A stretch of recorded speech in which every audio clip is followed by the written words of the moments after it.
He is the one.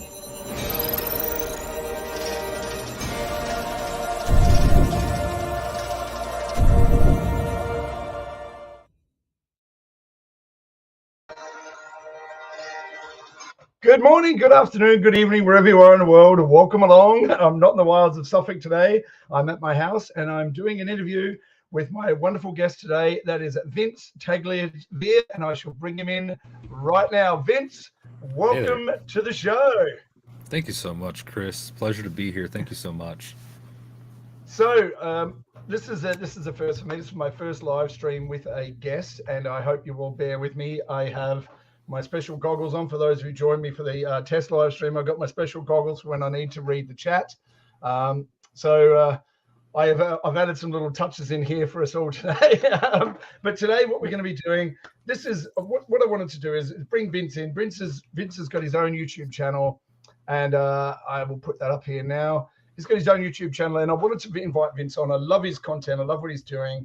And he's an ordinary guy, just like I am. He does an amazing show on YouTube where he goes and finds all the news and things that are happening in the world, brings it, packages it all up in a nice, neat little, beautifully curated piece of art that he puts out every day, every morning. He's much more dedicated to it than I am. And I wanted to bring him on and have a quick chat about what he's doing in his life, where he's at, and discuss bringing the average person, bringing a little light to the darkness of the world. So welcome, Vince. It's wonderful to have you here. Thanks so much for being here. Thank you, and thank you for the kind words about my show. It really means a lot, and I really appreciate that. I love your show too. I tune in regularly. I'm a huge fan, so it's really a pleasure to be here on the first episode here. Woo! Yeah, it's really, really quite exciting. Great. And I love your mission. Bring light to the world, and it's I can relate to that. I mean, that's a huge part of my daily grind, is like, how can we have just a positive day? Honestly, in this day and age, it's necessary. So it's really a big part of how I try to operate day to day. Yeah, no, I love it. So right, so what I want to do is want to get people to get to know you a little bit. So tell us a little bit about you. Where are you situated? I know you're in the US. Where are you situated? What brought you to be doing what you're doing now? Good question. So right now I live in the Pacific Northwest in the United States. So that's kind of like the Oregon, Washington, Idaho area. I'm in Washington State, in a nice, beautiful, liberal state in the United States. And I lived outside in the country, outside from the big populations, outside from the cities, just in my own little nook by the rainforest and by the beach. Yeah, that's where I'm at. I grew up in Southern California though, for the first until about 2015. Wow. So I was born and raised in Southern California. Yeah. Not LA or anything like that, is it? Not the big city out there. I was just outside LA County. Right. In the valley. Right. Yeah, I've been to LA a few times. I make a joke with people, if the world has ever have an enema, LA is where they'll stick the tube. I didn't like it at all. It's so dirty. It's filthy. It's filthy. I get anxiety going there. I'm not into it. I could go visit for a few days, and I'm like, I'm ready to get out of here. I'm going back. Anyway, yeah, man. I'm not a huge fan, but California has some beautiful aspects. Don't get me wrong. It does. But, yeah. I love it here, though. This is really, it's really grown on me here, the Pacific Northwest. You've got the big fir trees. You could go skiing here. You could go surfing here, all that too, just like California. Yeah. You've got, the only thing is the rain. But I mean, is it so bad? Is the rain so bad? No,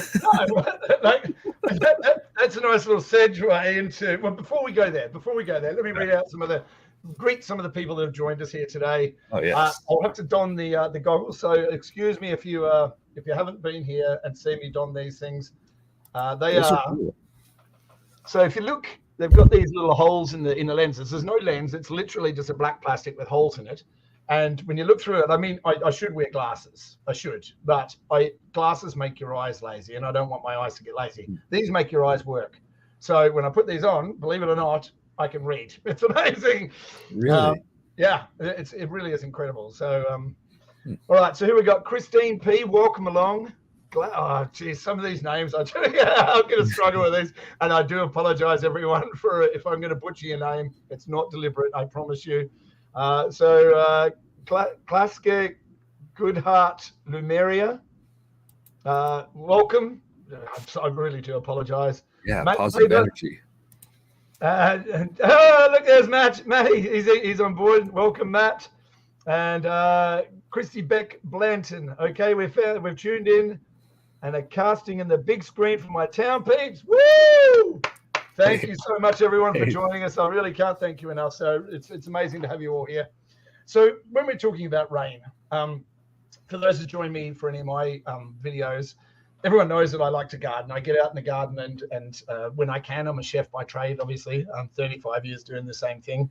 And, as part of doing my job is working with food every day, it's the things I noticed was that the nutritional content of food is going down all the time.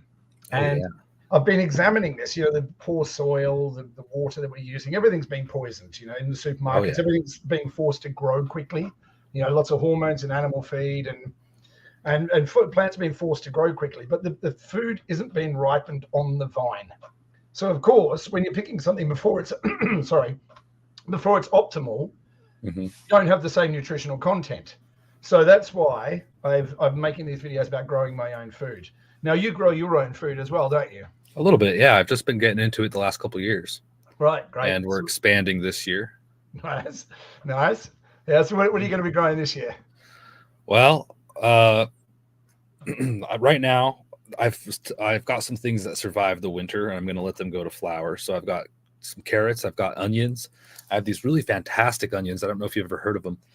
They're called Egyptian walking onions. I haven't seen those. They grow kind of like they look like normal onions. They grow, but then they get these little bulbs on the top. They grow really long green onion stalks then they have onion bulbs on top. And they also have a big onion bulb on the bottom for the root as well. Right. And what they do is they fall over and then they plant themselves again. So you'll grow one here, it falls over because of the weight of the onion, and it'll grow again, and it'll fall over and it'll grow again. So you get these walking onions, and they go everywhere. They're so cool, dude.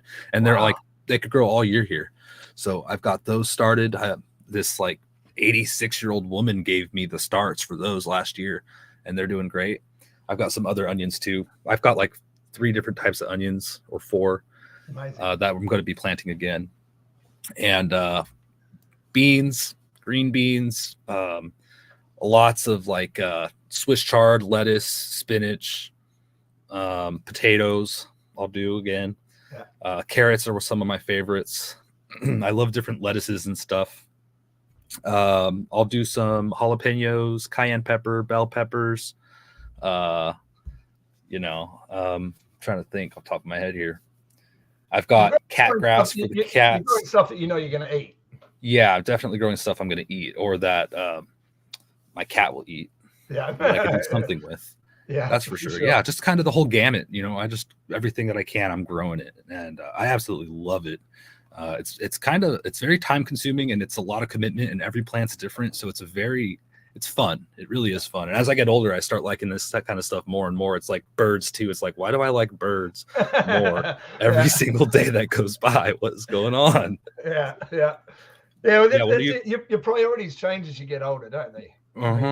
Yeah. Someone's like, for those of you who don't, I saw this post on the internet. For those of you who don't drink, what do you do on the weekends? And I'm just like, I'm going to send, you don't want to see the silly video I'm going to send you. It's going to be like me sitting on the ground with my hand in the dirt or something. Like, what do you mean, what do you do on the weekends? Yeah, me out the back patting my chickens, Yeah. Oh, that's another thing. I am highly considering raising meat rabbits this year. I've heard you say that. I mean, that's a massive commitment. It is. Yeah. It really is, and it's kind of up in the air right now. But with the situation around the world with the food, you can't even get good quality eggs half the time where I am. I have a supplier up the road, but other than that, I have to travel an hour out of town in order to get some good quality eggs. Wow. So I find myself eating bad quality food all the time, whether it's a processed food and I'm just being a little bit lazy, or if it's just like the best thing I could get without having to travel an hour. Sometimes I have to rely on a worse quality product. Sure. So a friend of mine raises rabbits, and it's kind of said they'd help me and support me, even give me my first rabbits and everything. And I just have to, it's a big decision. And so, do you have any animals like that? Yeah, we've got pet rabbits. You got pet rabbits, okay? We've got pet rabbits. They're not to eat though, and that's what we've tried to do with the way that we've structured what we've done. We've got chickens. We had 6. One unfortunately we had to put one down because she had a prolapse. She had the egg get stuck. I was gutted. I cried. I did. I cried. It was like she was my favorite chicken. If you can believe that, a favorite chicken. No, I believe it. And beautiful animals. And we've got these. They're called Burford Browns, and they're lovely brown coloured feathers, and this beautiful golden crest down their breast. It is just, they are gorgeous animals, and their eggs are for a chef. They're the eggs you want. So eggs are. But yeah, so we've. Sorry, carry on. I consider eggs to be like the pinnacle of all foods, the best food of anything. If you had to say one food for the rest of your life, what would it be? Eggs. They're just magic, man. They really are. And you remember back in the 70s and 80s and 90s and early 2000s, it was all like, oh, don't eat eggs, they're bad, they're cholesterol. It's like, hold on a minute. No, it's not. Yeah. It's crazy. They've gone back and forth.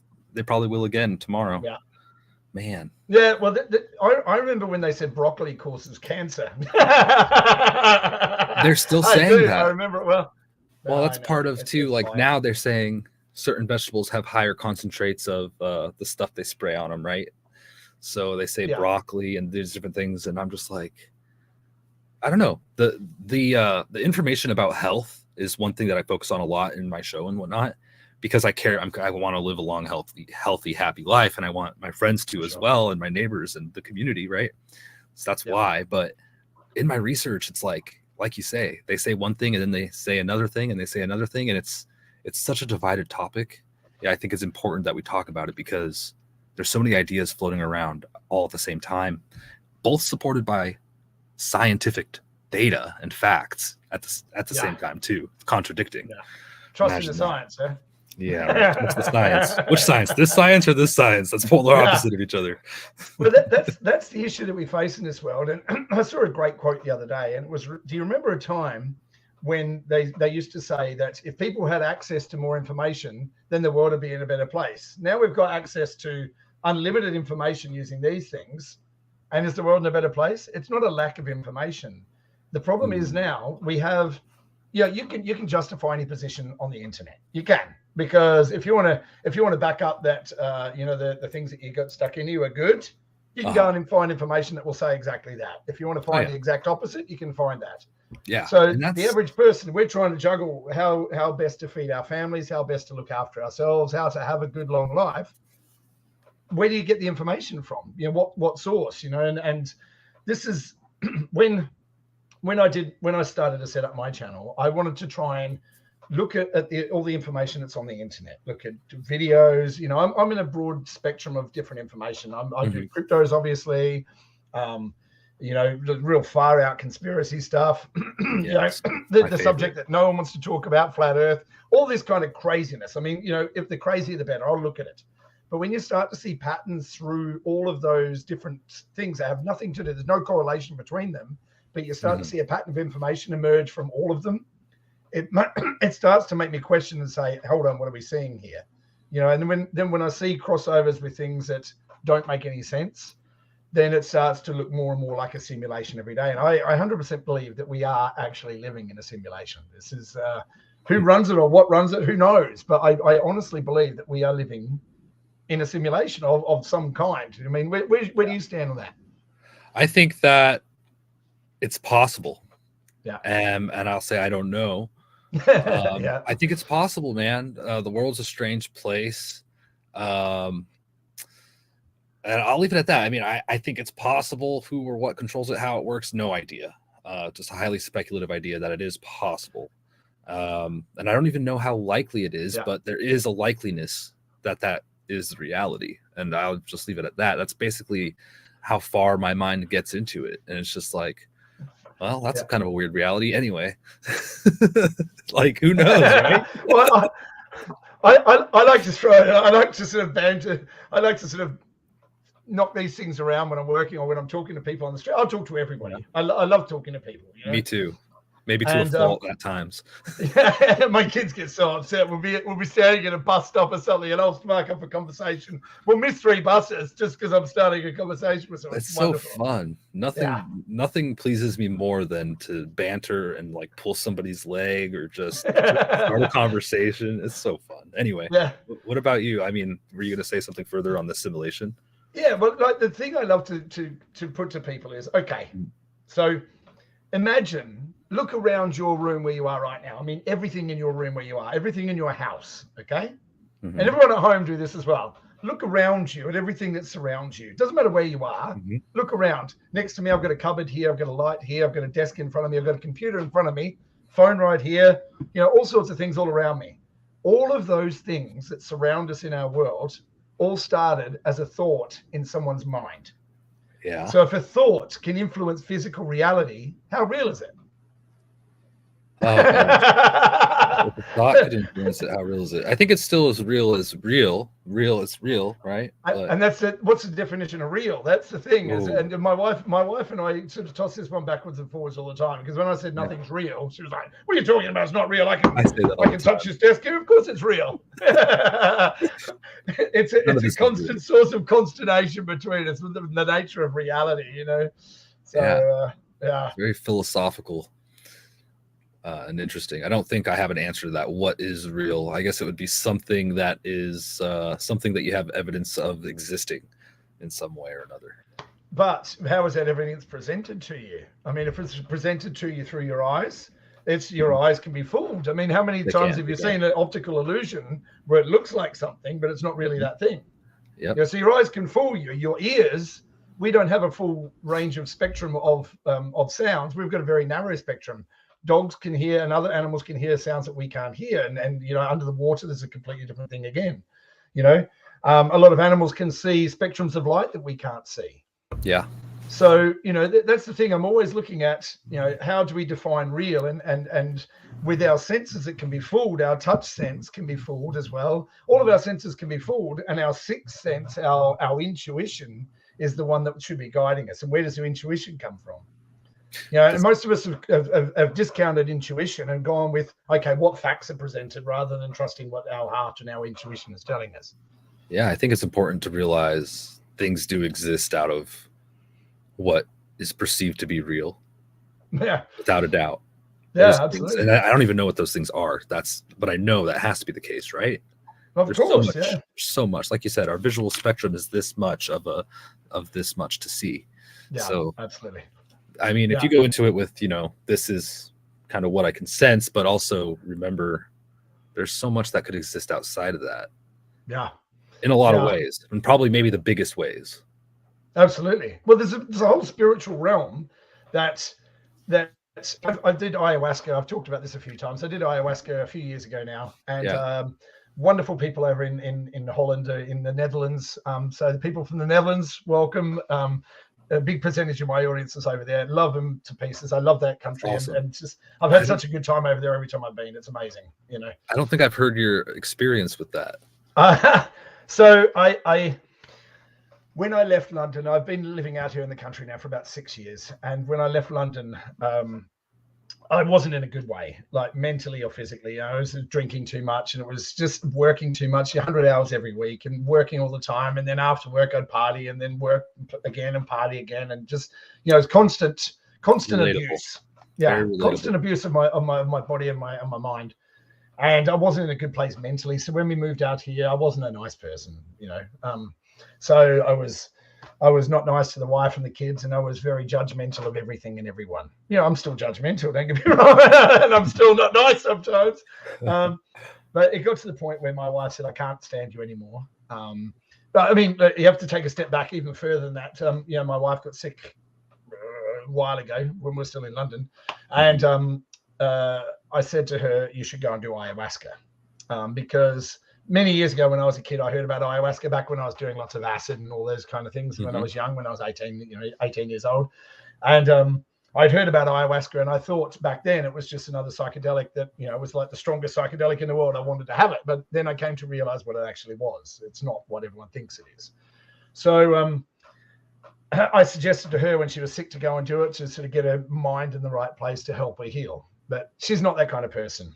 So when I was being a nasty bastard, we had an argument. She said, "That's it. I booked you. You're going to ayahuasca." So in preparation for it, it's you know, no dairy, no bread, no sex, no drugs, no rock and roll. I mean, you're trying to clean your body out as much as you can before you go there, so you have the full effect of the ayahuasca when you have it. So when I went there, I was not ready for what happened. I really wasn't, and you can't be if you've never experienced anything like that. You can't be ready for it. So I drank it. We have a whole day worth of preparation for it. So you do heart dancing. So because you're within the room with 20 people, and it's a very personal experience, you know.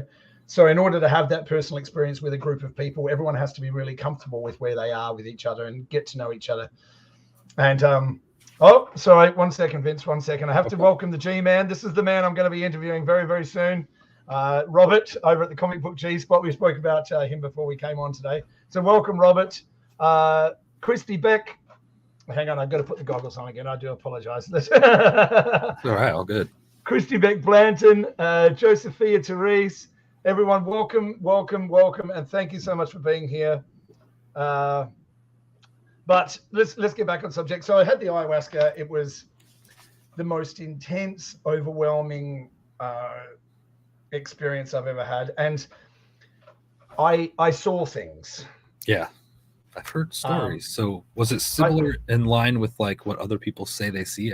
I noticed like in hearing people's experiences, a lot of times they're very similar, and that just blows my mind. Yeah, a lot of shared experience, even in the group, and people have been there before, but not in the same group. A lot of shared crossovers. What was your experience? When it came on, it was so overwhelming. It's just, you know, really full on. And then very early on in the piece, I had a woman's voice in my head talking to me, saying, "I'm with you. I'm always with you. You've never been alone. I'll always be with you. You're loved. You're cared for," and guided me through the whole experience. You know, visually, I saw lots of colors, and it's so hard to describe. It really is. But it's like, imagine if you can plug your brain into the internet and download everything at the same time. That's what it's like. It's just, you know, everything's coming to you at the same time. It's just so overwhelming, this flood of information. And because it's coming like a flood, you can't comprehend it. You don't get it. And then, you know, in the days and weeks and months that follow, your brain starts to sort of compartmentalize things. And then things come back and you're like, and you start to have those aha moments where things start to click and you start to have an understanding of what you saw while you were there, you know. And there was one thing I saw that came to me later, and it was just so like, whoa. And I had this vision that there was have you ever seen a toroidal shape? A donut. Yeah, like a donut shape. Yeah, so this toroidal shape was coming out of my heart, coming around out the back of me and coming back through my back. And it was like a massive, like a force field kind of look. And I didn't get it. And at the time I didn't understand it. And then later I was driving back. I was doing some work in London. I was driving back and had videos on play. And one of the videos was talking about exactly that, which was this, the magic of 3, 6, and 9. Have you seen the 3, 6, and 9, the Tesla 3, 6, and 9? I've heard of it, yeah. Amazing. And it just, that clicked, and it was like, now I understand. I'm projecting the image of the world that I see from me out, and it's coming back, and it's feeding into the universe. We have this collective vision of what we see as reality. Yeah. It was crazy. Yeah. Craziest thing I've ever seen. That's fascinating. Yeah. Yeah. That reminds me too of like, if you do psychedelics, like I've done mushrooms before, and you look in the mirror, you look totally different. And I think maybe that has to do with perception. I think in reality, the way you think you look, or like if I look at myself now, like in a mirror, what I see is not what I look like. No, it's not what you see. It's not what No. anyone else sees when they look at me. It's what I see. It's totally different. And I mean, like, unrecognizably different. Yeah. One time I was walking and I scared the crap out of myself from a reflection, and I didn't recognize myself. Like, I literally thought I was a different person, and I scared myself. So yeah, I really believe that. I think that our perceptions are extremely powerful and deceptive, believe it or not. I really do. I think that's the case. I don't know if people agree with that or realize that. Yeah. Well, it's like in The Matrix. Everyone knows I love The Matrix. We'll check out the background. But in The Matrix, and they talk about it as the RSI, the residual self-image. And he doesn't have the plugs in his arms and in the back of his head anymore. So he has this residual self-image of how he sees himself within the Matrix, which is different from outside the Matrix. So perhaps, this is just spitballing, that you're actually imagine that we're actually in the future, right? Imagine just a hypothetical that we're in the future, and in the future, rather than going to the library and reading a book, you can actually put on a Oculus, for whatever, want of a better word, and actually delve into a character from the past, and you can live an experience through that. Well, maybe it's a full body immersion suit. So rather than going to the library and reading a book about a particular time, you can actually live as a character through that time. Live that story. Yeah, and that's, like the time that you're in it, let's say 5 minutes is worth 20 years in this time, in the actual Matrix, or whatever you want to call it. Yeah, and you wouldn't, man, that is crazy. You wouldn't necessarily have to live it like that either, like each moment. You could dive into it and then have like a recollection of your past and have lived that already just by thinking about it. Yeah. You know what I mean? Instead of having to live 10 years, you could be like, oh, I know I lived 10 years. Yeah, well, I'm 52. I must have lived 50 years, right? Well, yeah, this is the thing. Like when you're in a dream, do you remember getting into the dream? You just when you're dreaming, you could be sword fighting a dragon, and your brain isn't like, hang on a minute, how did I get here? I'm sword fighting a dragon for a second, right? And you're just there, and it's the same with your life. I mean, your parents would say, well, we saw you born, but for you don't remember getting there. I don't remember the first 10 years of my life. You know what I mean? It's like, how many people remember the first 10 years of their life? It gets cloudier every day, man. Well, yesterday's cloudy for me. That's just too much work. No kidding. Now let's pivot and change direction here. Sure. Cordova, welcome along, Cordova. Hey, Cordova. Welcome. That's Cordova. Mate. I followed them. They're going to start posting here soon. Yeah, great. Well done.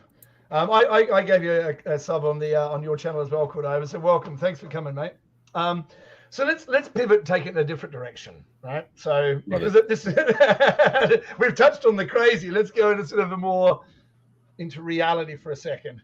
So the other thing that I like about what you're doing on your channel, you start off with the show and you're talking about the markets. Yeah. Right? The markets, you start off with the markets where the S&P 500's going, the Dow is, the Dow Jones Industrial Average, and then you go into Bitcoin and the commodities. I love that.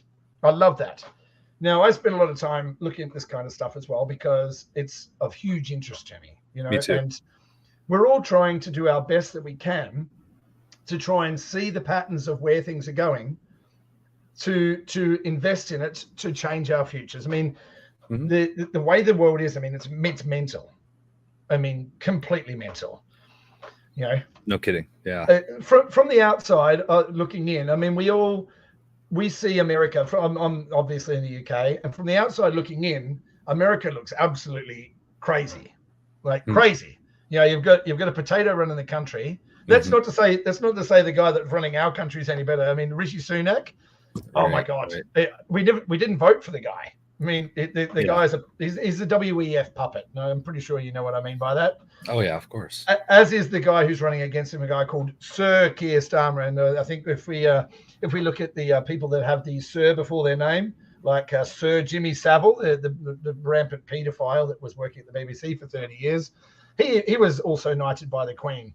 So this Sir Keir Starmer is another one of these WEF puppets. So we haven't got a hope in hell either. So I sympathise with you, my man, but we see this turmoil. I mean, it's everywhere. I mean, I've been watching your videos about the decline in your country, you know, in Portland and Oregon, and you know, in California as well.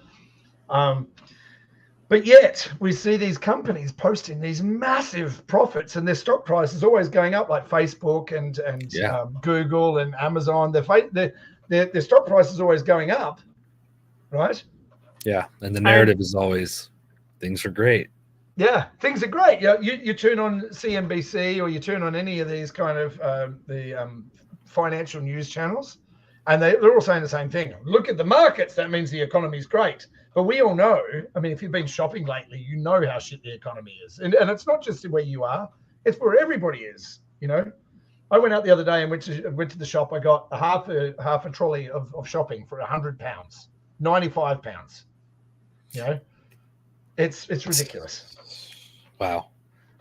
Ridiculous. Dude, so I went real quick on the shopping thing. I went shopping and this guy checked out in front of me and took off. And then I went up, and the lady, I see her all the time, kind of an acquaintance of mine. She goes, that man had $1,250 on his like state money card for free food, like state aid.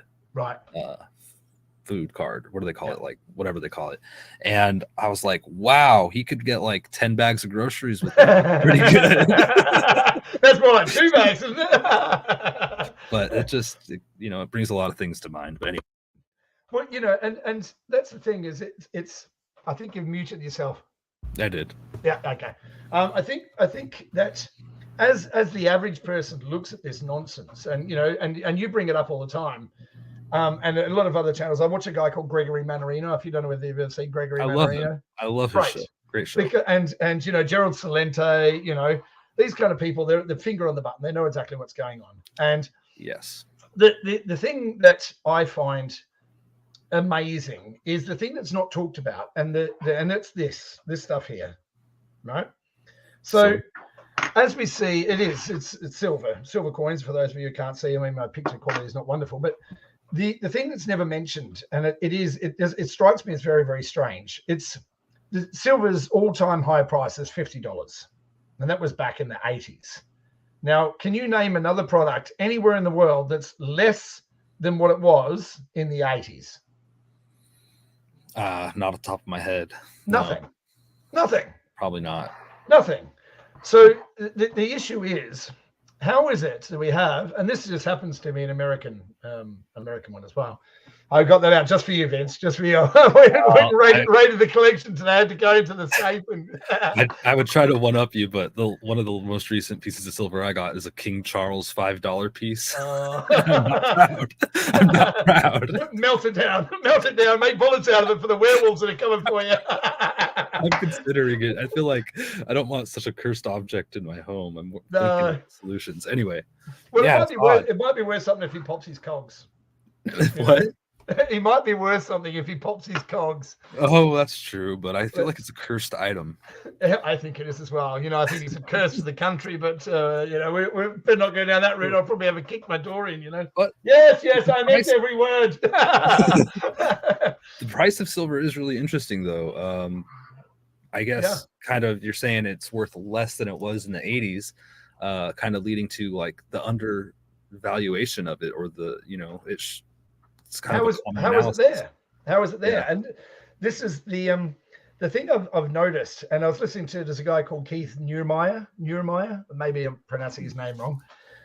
He's in the mining sector, and he says that every year they pull out 930 million ounces of this out of the ground. Okay, right. 930 million ounces, which sounds like a lot, right? But what do you think the global consumption of silver is every year? It may be more than that, or close to it, right? So we're talking about 930 million ounces are coming out of the ground. Okay, so that's 930 million new ounces are coming out every year. Okay, are we consuming it more than we're mining it? 1.2 billion ounces a year is being used, right? Now, if you consider that the newer technologies, you've got solar panels, you've got, I mean, everything, you name it, everything, all the smartphones, all the bombs that we're dropping all over the world just for fun, just for shits and gigs that, you know, we're paying for out of our tax dollars, have all got silver in them. It's an industrial metal that's used in everything. The newer technologies, the solid state batteries, silver. You know, all the newer technologies, the nuclear power stations. I think it's for every one of those the bombs that they're dropping, the smart bombs. I can't think what they're called now. For every one of those, there's a kilo of silver in every one. Really? Yeah.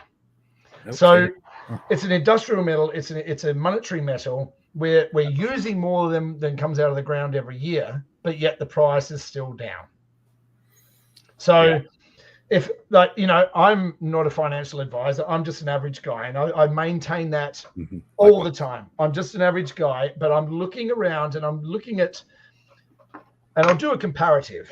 Okay, I'll do a comparative as to where we are. The big talk right now is everybody's talking about Bitcoin. I mean, Bitcoin. It's everywhere. You can't avoid it because Bitcoin hit a brand new all-time high today. Right? 69,420. Yep, hit an all-time high today. Right. Yes. So then everyone's getting excited because the Bitcoin halving's coming up in about four or 5 weeks or something. Right. Yes. So what that means for the uninitiated into this realm, that the Bitcoin miners produce at the moment 900 Bitcoin a day. That's what gets mined, for want of a better word. They call it mining, where they create 900 new Bitcoins every day. That's set algorithmically within the blockchain, how it works. Okay. So every 4 years, that amount gets halved. So in May, I think it's May, right? I don't know the exact timing.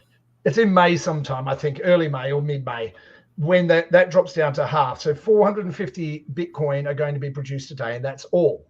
But you've got all these ETF funds like BlackRock and all these other big ETFs are buying records amounts of Bitcoin. So there's what they're talking about is a supply shock, where where you have, this is for how the world works. So if you have a product that everybody wants and you only have a little bit of it, that means the price has to go higher to entice people who have it to sell it to you. So this correlates with inflation, because as the money supply goes up, the value of the money goes down.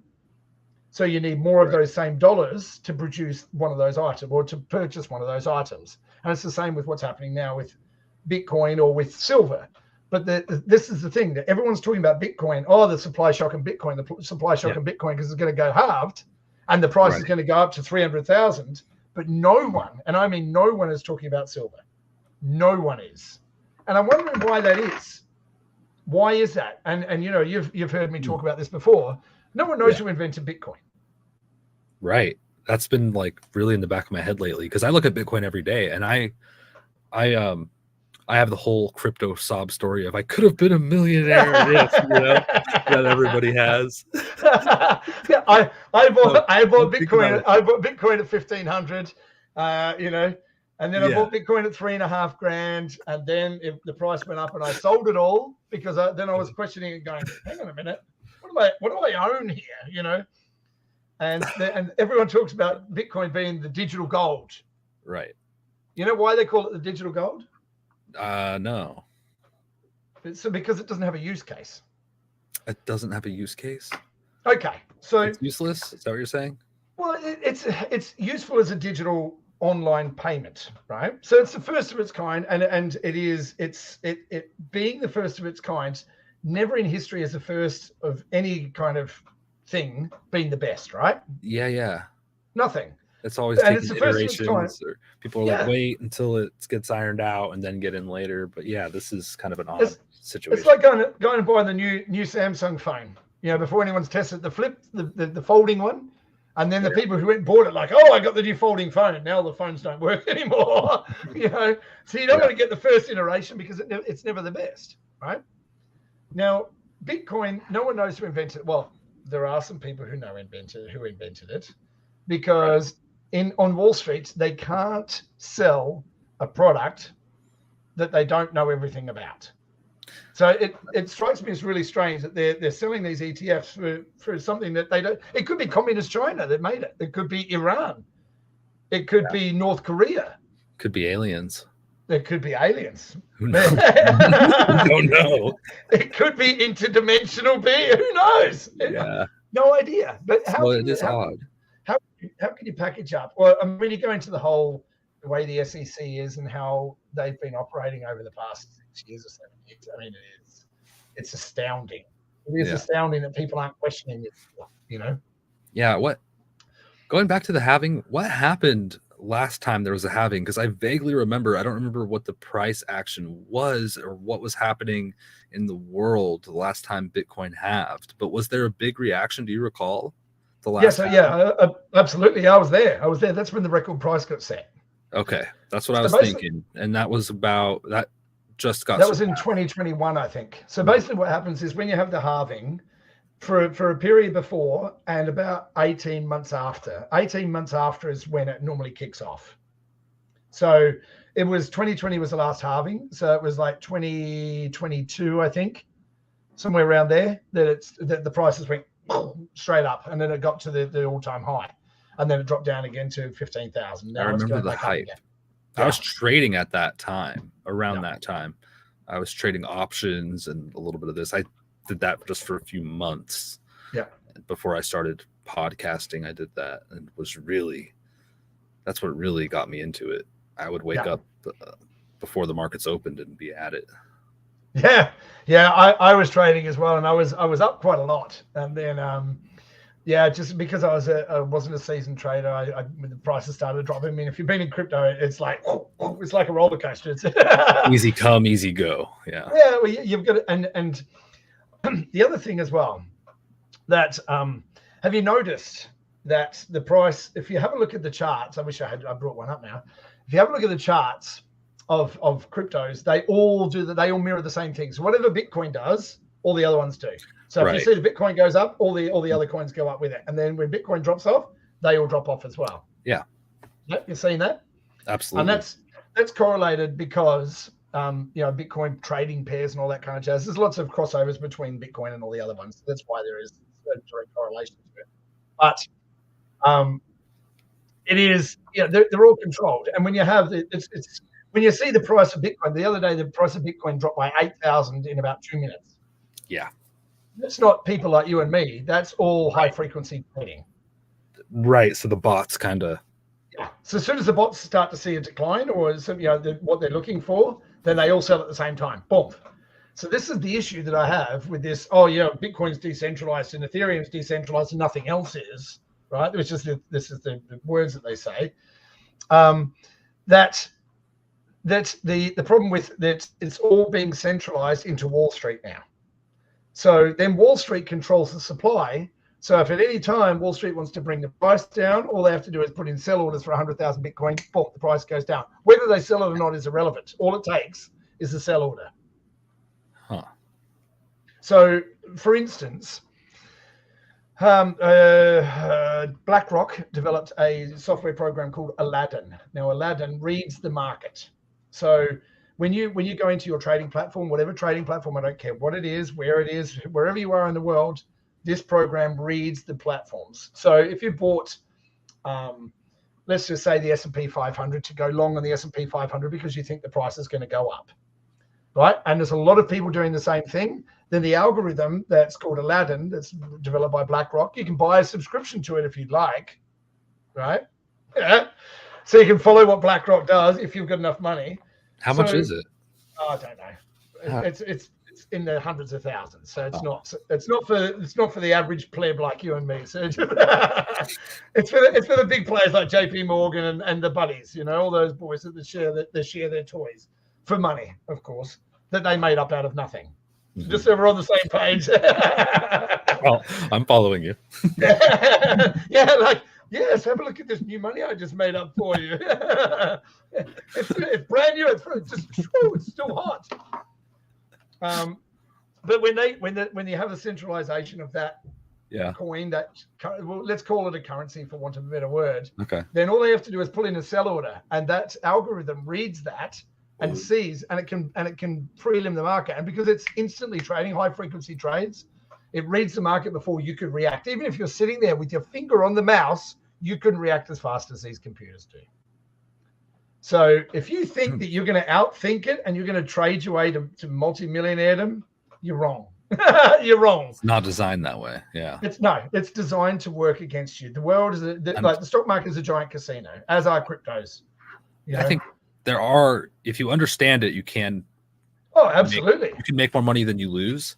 Yeah. But like I noticed when I was trading that if you follow the mainstream narrative, you're going to lose. Like look at Jim Cramer. Yeah, right? Whatever he does, do the opposite. Yeah, absolutely. Yeah, literally. It's like I feel like it's very deceptive from a psychological standpoint on what's released and then what the market does. Absolutely. And I think that a lot of people are scammed. Like definitely. Whenever, you know, like I even see this happen to other people. Whenever something gets hyped up, like it's in the news or you see a lot, oh, buy, that's when it crashes. When it's already been building up all the weeks prior, nobody was talking about it. Everybody already made their money. Now they want to sell it to you. So now you're going to see it in the headlines. Yep, dump it on the retail. And this is the thing. And you know, I've been talking about cryptos for now 6 years, 7 years. Yeah. I'm curious. What are your top like 2 favorites or like? All right, my it's going to be controversial saying this. My top holding is XRP. That's my biggest holding I have. And my second biggest holding is something called Tron. Okay. I've also got some other ones in here. A Hashgraph. I've got Digibyte. I've got a little bit of Ethereum because I do some NFT trading as well. So Ethereum, you need to, in order to buy and sell NFTs, you have to have Ethereum. If you're doing it on Ethereum. Yeah. So, but I do. What do you say? Have you minted any NFTs? Yeah, I've got 100 and something. I know you had. I know somebody gifted you an NFT. I remember you talking about. But yeah, I got. This is going to be the other controversial one. I bought the Trump cards. Oh, I know. That's so cool. Dude. Love it. I remember that. Yeah. I minted an NFT, and you know how they tell you like you can make like 100 of them or whatever, right? I made one NFT, one series of one, right? One of one, and it's just a picture of one of my paintings that I made during the pandemic, right? And that's all it is. It's a one of one, and it's of my painting, and that's the only NFT I ever made, the only NFT I have, and it cost me like $100 or something to make. It was ridiculous. Yeah, it's the thing is that the NFT thing is it's one of those things that's very, very speculative. It's like the what do they call it, the tulip craze. You heard about the tulip craze? You know? Yeah, I've heard of this. Yeah. So that people were trading these tulip bulbs, and it was the rarity of the tulip bulbs, and a lot of NFT projects are exactly that. But it's much like these meme coins, like Doge and Shiba Inu and those kind of things. It's a meme coin, and they were made to be meme coins. But people take it more crazy seriously. Though? I feel like Doge is going to do fine. It probably will, and it's the same as Bitcoin. Bitcoin will probably do well. The price will probably still go up because you've got a lot of people with a lot of money going into it. But that's not to say it's worthwhile. You know what I mean? If you've used Bitcoin, if you move Bitcoin around, and I've tried this before. When I first got into it, I bought some Bitcoin, had to send it from one exchange to another to buy some other coins. And it was so expensive, and it took hours and hours and hours to confirm the transaction. Yes. So, there's other things. Nowadays, if I want to buy something, I'll use the Tron network to move money around because it's much quicker, or I'll use XRP. But it's depending on what you want to do with it. If you think that Bitcoin's going to be a good store of value, then great. Buy it and store it away, and good luck. Plenty of people did that. And there was one guy that bought 2 pizzas for 20,000 Bitcoin back in the day. Right.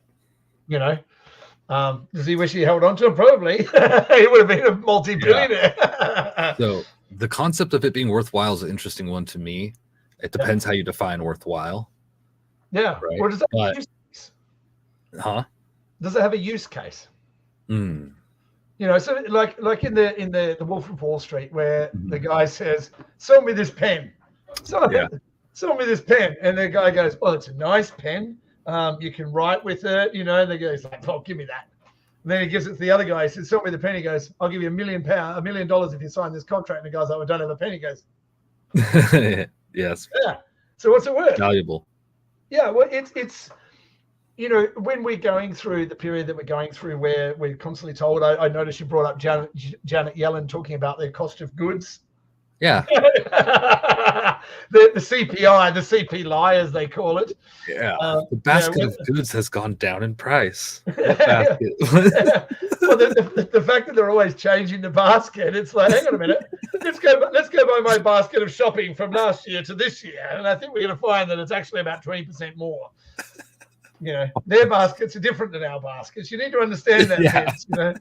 We live in a different world. You plebs can't use electricity, but we're going to fly in a private jet to go to the other side of the world to eat the finest steak you can imagine, with a whole fleet of guards and people with pew pew pew pew pew protecting us. But none of you plebs can have the same as we have. How dare you? Yeah, and don't question the basket. Don't question the basket. Don't question anything. Just stay there and be stupid and look at like, yeah, I trust the science. Because that's what it's about. It's about being a good little slave and not questioning anything you're told. Seriously, and that's rewarded. That behavior is rewarded in today's world. Yes, it is. And I saw a great meme on Instagram today where it was like getting extra credits in the social credit score, and this guy's walking down the street with a mask over his face, one over the back of his head, walking down saying, I believe the science, climate change. Points. I'm getting extra points ready for the social conditioning. But I mean, it is. It's the world that we live in is mental, and the news cycle is even more so. It is. It's absolutely crazy. It's something else. As you're in the US, I mean, we've got people from all over the world here joining us tonight, and obviously people who are going to see this going forward are, in different places. Where do you see this going? I mean, for me personally, I think we have to have an event that's big enough that's going to distract everyone away from what's going on.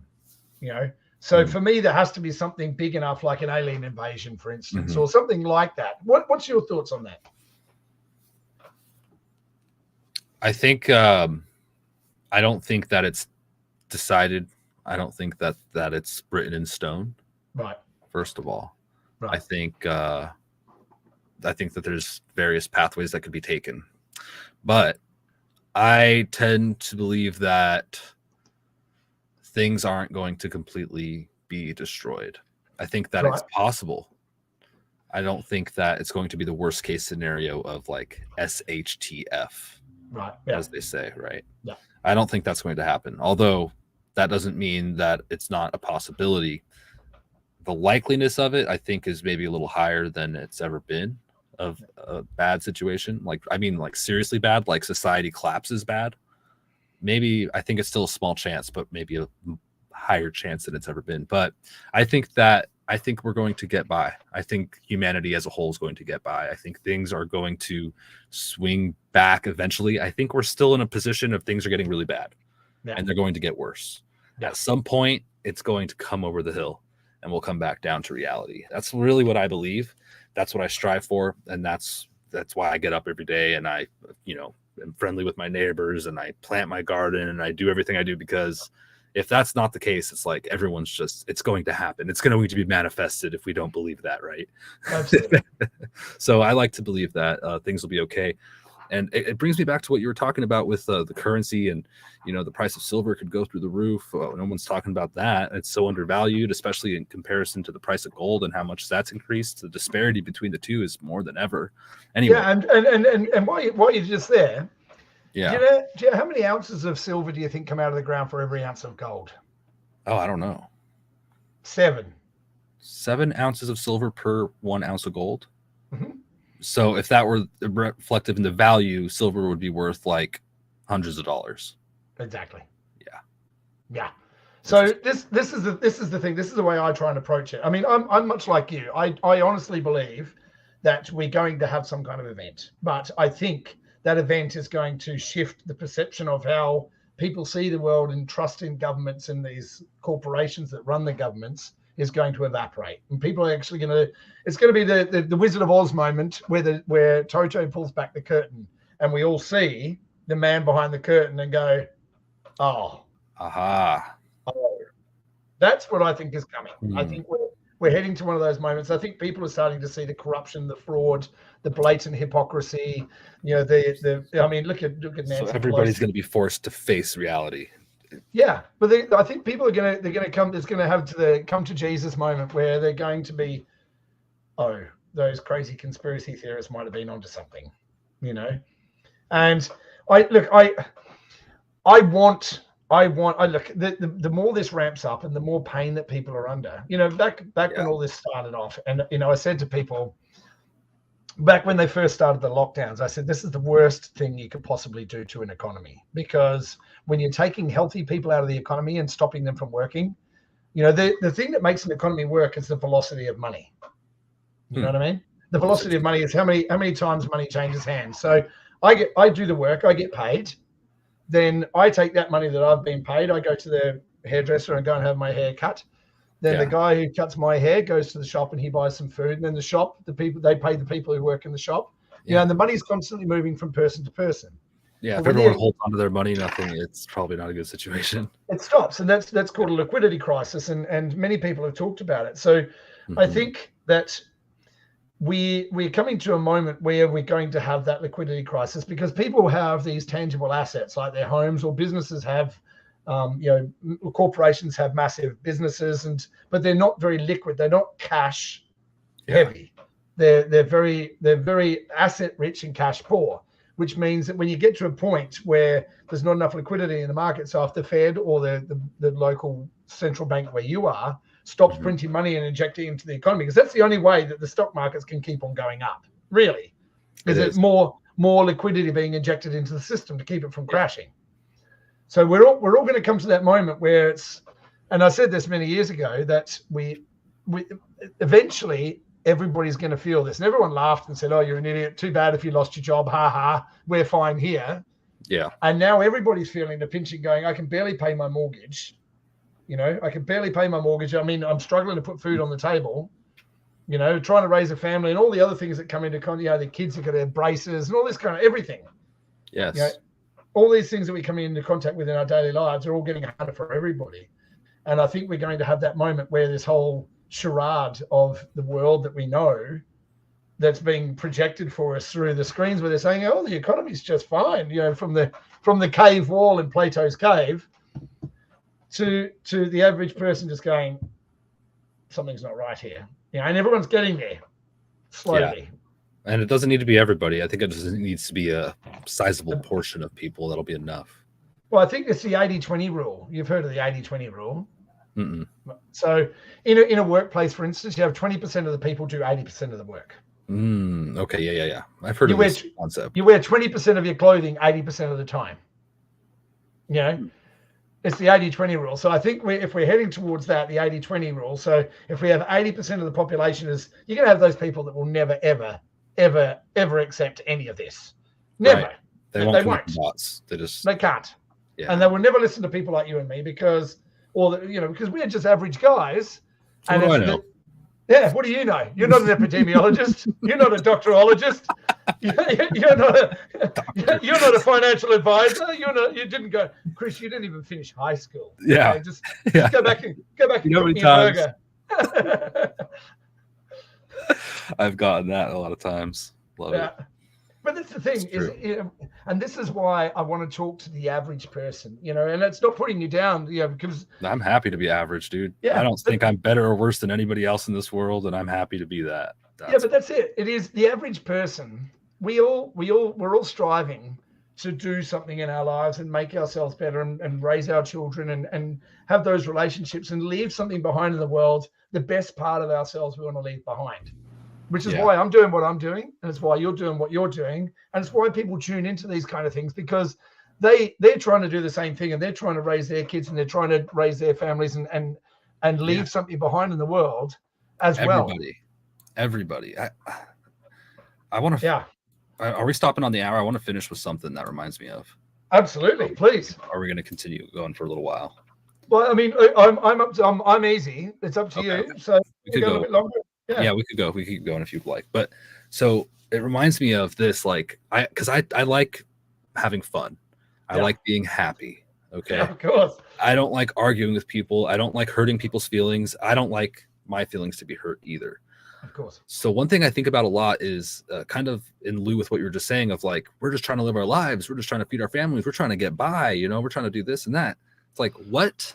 This question comes to my mind a lot. And I've been thinking of producing a video about it. It's like, what do people want?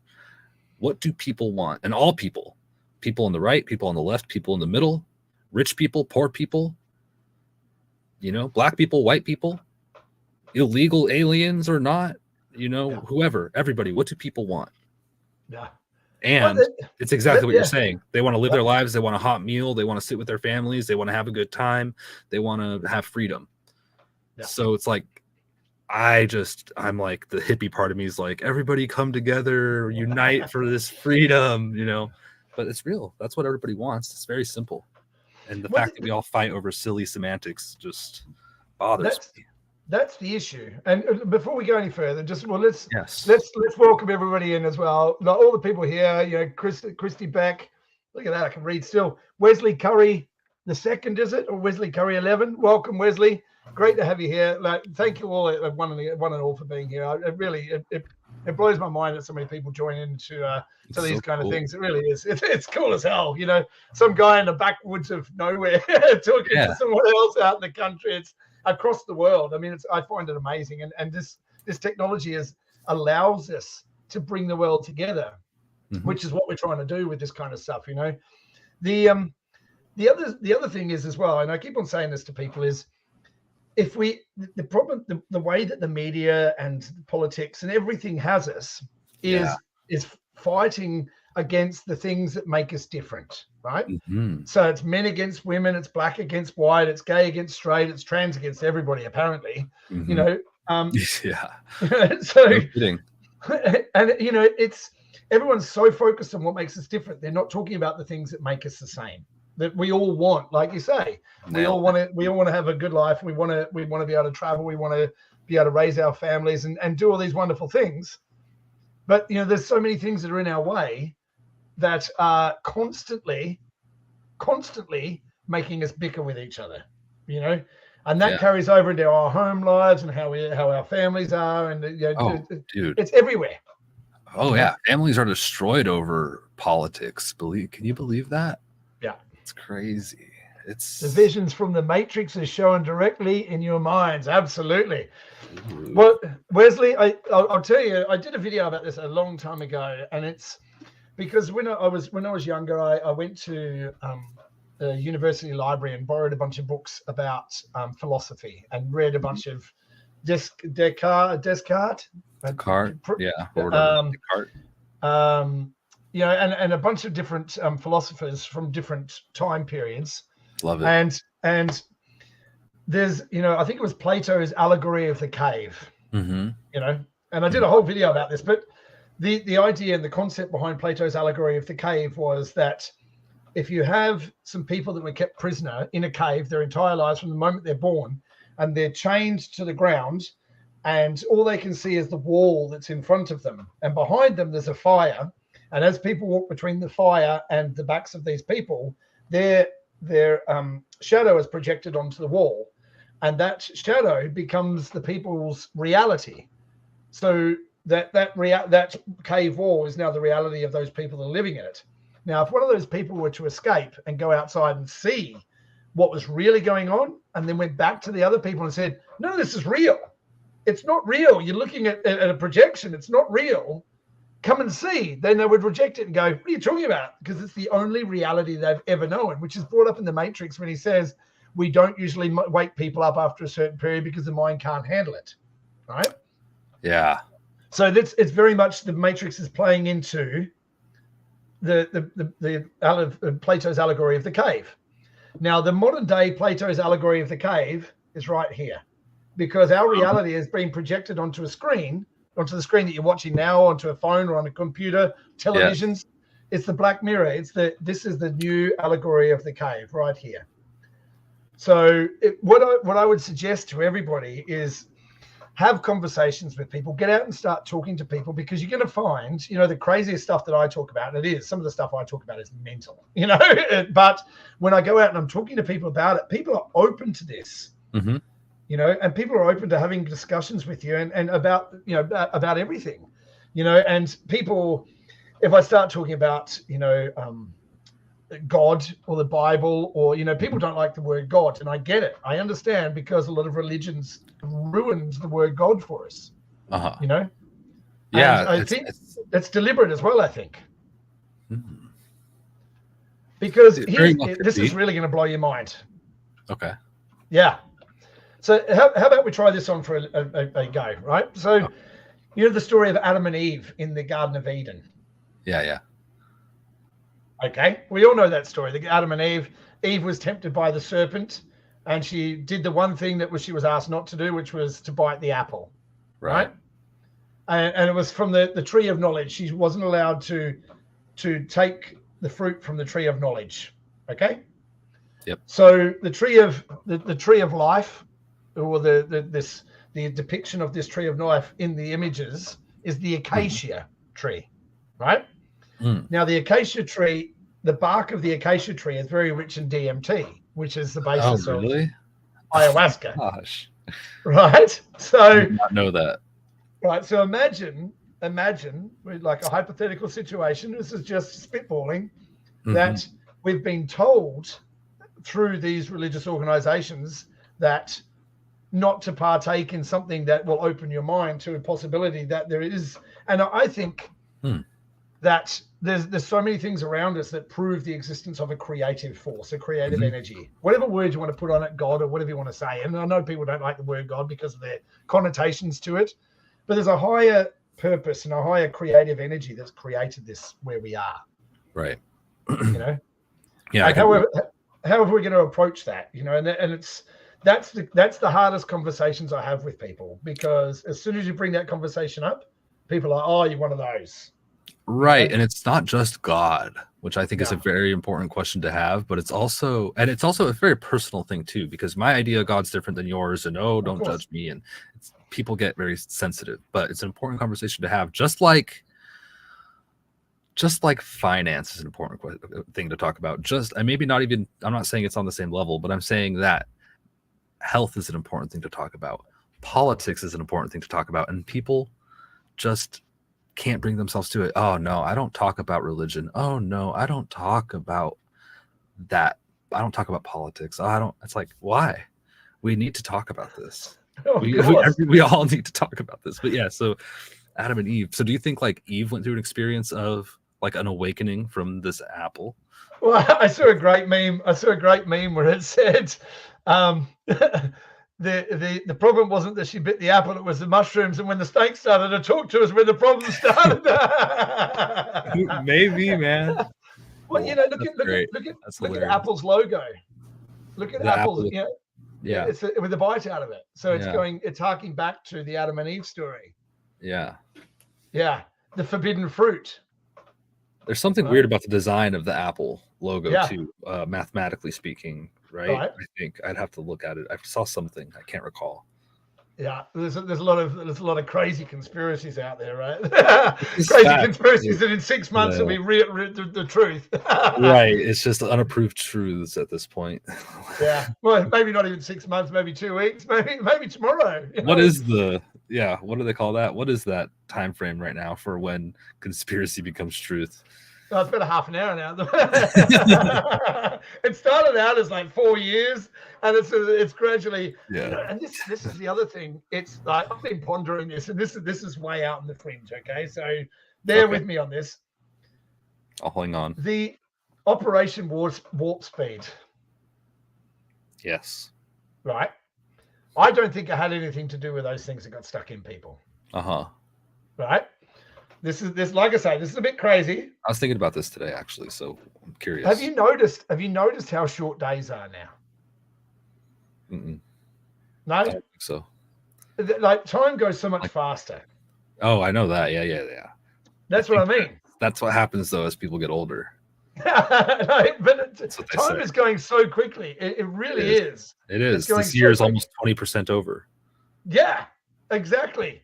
And it's the time, it seems to be going so much faster. So let's just ponder for a moment that we are living in this virtual reality, right? This simulation that's created for us by a creative energy, a creative force, God, whatever you want to call it. Okay. And in order for us to go through this period of tumult, you know, that to make it easier for us at the time, we speed it up. Make it easier, time is sped up. Yeah, well, because then it's not, because if like, then the years don't seem so long. I mean, the last few years have flown by, absolutely flown by since 2020. It's gone like so fast. Yeah, feels like 1 or 2 years. That's exactly right. It doesn't feel the same, not even close to the same. It feels like time has been speeded up. But maybe that's just me psyching myself out, no? How do other people feel about that? I'd be curious, because I could just be psyching myself out. But it does feel that way. And people do There you go. Christy Beck says many people are noticing that, not just old people. There you go. Who you calling old? By no means did I mean old people. I just mean as people get older, time goes quicker. Well, it's funny you should mention that. I went and got a haircut the other week, and I've got a great Turkish barber down the road here, and he's awesome. Every time we go there, we have great conversations. Cool. And you're getting old as a man, obviously. You're getting old when the barber says very to you, controversial, by the way. Do you want me to trim your ear hair and your eyeybrows and your nose hair? I'm like, what? Wait a minute, there is ear hair there. You're getting old when they ask if you wanted to trim the ear hair. I'm like, what? No, yeah, I am not into that. I'll take care of the ear hair. Like he's got this thing, and it's like this ball of cotton on this big metal stick. He dips in some like petrol or something, sets it on fire, and then whacks it in your ear. Like, what the hell? Yeah, my hair's on fire. Fire haircuts. Those are cool. I don't know, those are maybe real. Kerosene. I don't know what it is, but a little bit of diesel on the bench. Why not? Oh man, that's a real thing. Yeah, I believe it. Yeah, no, it's good. Well, they get in there with the clippers first. It's like. I don't like that, dude. Neither do I. I'll take care of it. I'll just trim it with scissors real short. That's fine. That's enough. The one that gets me, I'm so ticklish, it's unbelievable. You can't touch the back of my neck. Oh, really? It's not good. I better not say that too loud, and my kids will bloody hear me. But every time I go, when they get the clippers on the back of my neck, I tell you, just like, sit there like that, gritting my teeth in the barber shop. Oh my God, that's so funny. That's hilarious. I saw a video of a kid, this little boy who was getting a haircut. It was on Facebook or Instagram or something. I don't remember. And he's just giggling because of that exact reason. It's just, he's so ticklish. He just cannot stop laughing getting a haircut. Love it.